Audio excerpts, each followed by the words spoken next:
What looks like another day at the park for these school kids is actually a real-life learning lesson. On this day, they choose the playground as their classroom, and tomorrow it's wherever else they want to go.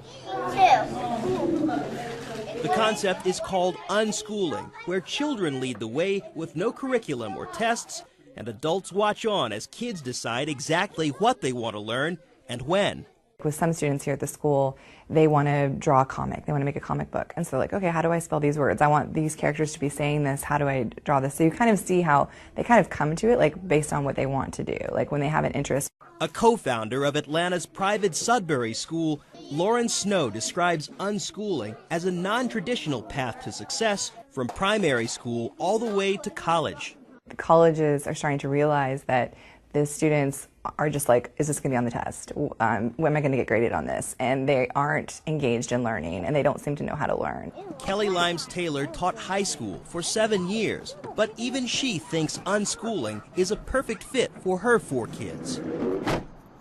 I just have a lot of confidence in talking things over with my kids and my kids exploring. So confident, she's optimistic that her 5-year-old will learn how to read on her own, because as of now, she can't. We learn written language in the same way that we learn spoken language. So when we're babies, no one teaches us to speak per se. We just need to remember that it happens naturally, in that when a young person wants to and understands that he or she needs to, then he or she will. But some aren't so certain. Parenting expert Dr. Eric Fisher tells CNN, quote, the risk of unschooling is that children may not gain the range of skills that are necessary to succeed. Still, it's a risk parents like Limes Taylor believes is worth taking. The kind of pocket of people that are unschooling are exploring one way of change. And so while this may not be the definitive answer for our society, I mean, it's a way to try it out. Because Sudbury is a private program, its founders say it's not held to all the same requirements as public schools.